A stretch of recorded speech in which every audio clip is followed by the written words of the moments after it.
Saludos, mis queridos hermanos de la Iglesia Salamanca, jóvenes. Dios les bendiga. Gracias por la oportunidad de poder compartir con ustedes este momento, una pequeña meditación de la palabra del Señor.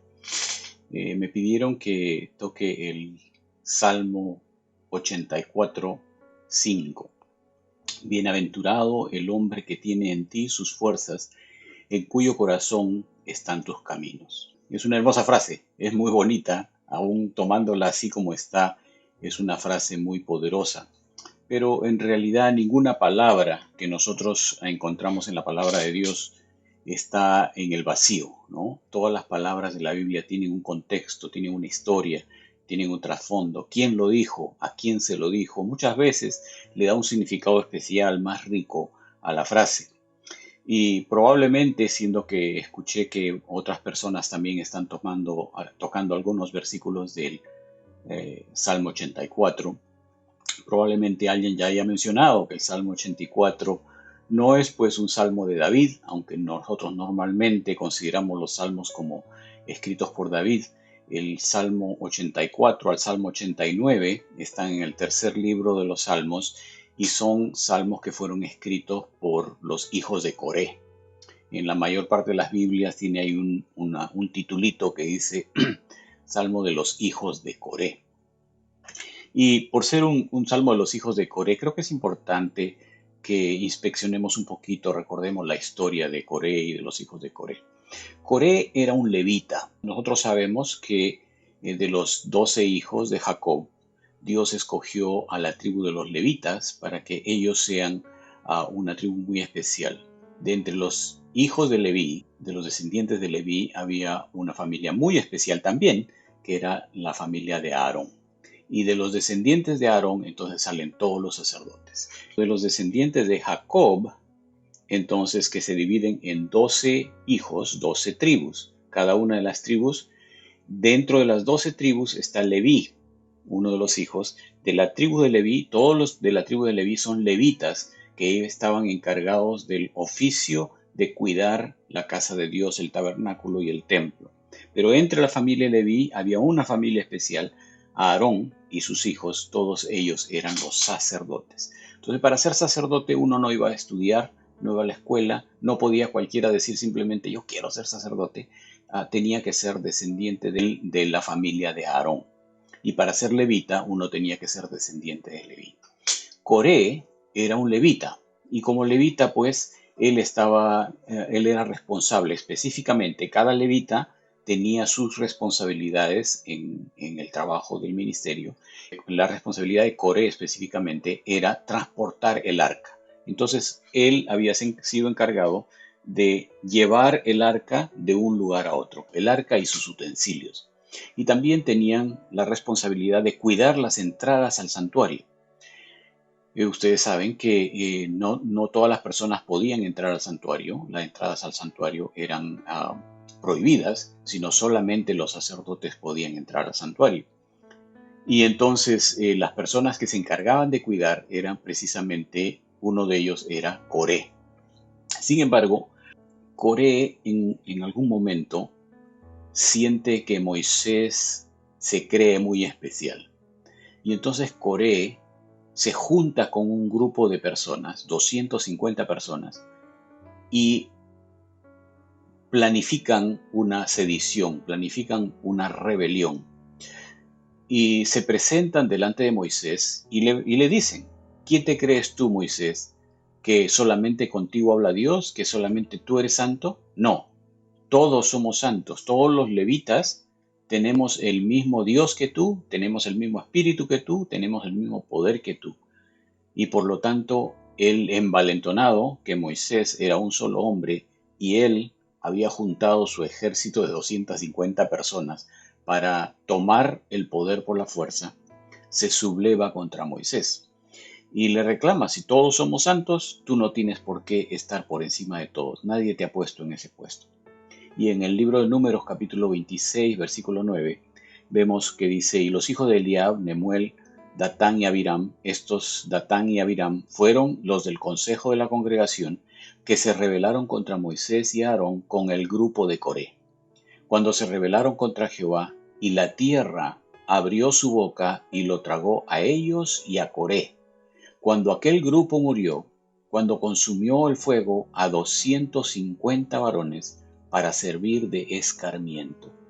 Dios lo destruyó a Coré por haberse rebelado en contra de Dios, por haberse rebelado en contra de Moisés, por haber él querido tomar por la fuerza una posición que Dios le había dado a Moisés.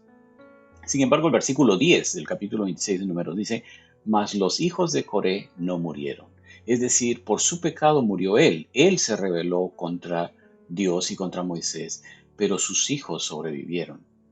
Y los hijos de Coré entonces conocen la historia de su padre. Su padre ha caído en desgracia y ha sido matado por Dios por haberse sublevado en contra de Moisés. Coré confió en sus propias fuerzas y se fue por un mal camino y Dios lo destruyó. Pero pasan los años y vemos en la historia, cuando llegamos al libro de Primera de Crónicas, que los hijos de Coré se convirtieron en fieles siervos de Dios. Y ellos eran tan fieles que fueron elevados a posiciones de mucha responsabilidad en el tabernáculo y luego en el templo también. En Primera de Crónicas capítulo 9, versículo 19, vemos que ellos estuvieron a cargo de cuidar el acceso al tabernáculo y al templo. En Primera de Crónicas 9:31 dice que ellos eran responsables de partes de la cocina y todo lo que se preparaba en sartén. Y en el capítulo 12, versículo 6, vemos que ellos formaron parte de aquel famoso grupo llamado los valientes de David, es decir, un grupo de soldados que protegieron personalmente a David y en quienes David confiaba con su vida. Entonces, este grupo de personas descendientes del desgraciado Coré, desgraciado porque cayó en desgracia, este grupo de personas tenían un mal ejemplo en su familia, pero ellos personalmente servían de todo corazón a Dios y ellos ahora tenían una posición muy alta.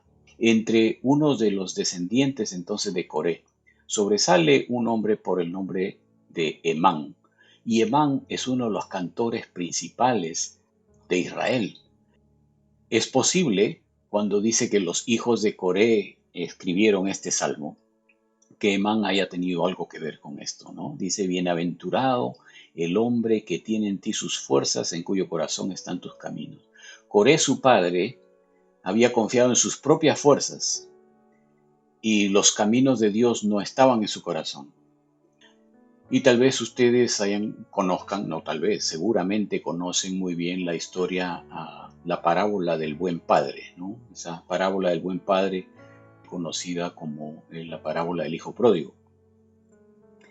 En esa parábola, en esa historia que nos contó el Señor Jesucristo, después que el hijo hubo prodigado todos los bienes de su padre, porque prodigar significa desperdiciar. Entonces el hijo pródigo significa el hijo que desperdició todos los bienes de su padre. Él, después que ha desperdiciado todo y los ha gastado en una forma pero totalmente irresponsable, pero no solamente eso, sino que una de las cosas que ha hecho es usar ese dinero en formas diametralmente opuestas a las enseñanzas de su padre. Él no solamente se ha apartado de su padre, se ha ido muy lejos y está haciendo todo lo que su padre le pediría que no haga. Pero cuando está ahí, cuando está perdido, cuando está alejado, cuando se siente desesperado, algo viene a su mente, ¿no? El pensamiento de: en la casa de mi padre, ¿no? Él conoce el buen camino. Y él, sabiendo cuál es el buen camino, él puede mirar a su vida y decir: yo no estoy en el buen camino. Él sabe que está lejos, sabe que está perdido, pero también conoce el camino de regreso. Y cuando él emprende el camino de regreso, el padre estaba mirando el camino. El padre estaba mirando el camino y por ese camino apareció el joven arrepentido. Bienaventurado el hombre que tiene en ti sus fuerzas, en cuyo corazón están tus caminos. El verso empieza con la palabra bienaventurado, feliz, dichoso, feliz. Es el hombre que no confía en sus propias fuerzas como Coré, para tratar de buscar una posición, sino que confía en el poder y las fuerzas de Dios y que permite que Dios implante sus leyes en su corazón. Confía en Dios y lee su palabra, porque a través de la lectura de su palabra, el Señor implantará sus caminos en tu corazón. Y aunque en algún momento tú puedas apartarte de Él, sus caminos estarán siempre en tu corazón, en tu mente, irán contigo y te traerán de regreso a la casa de Dios. Dios te bendiga.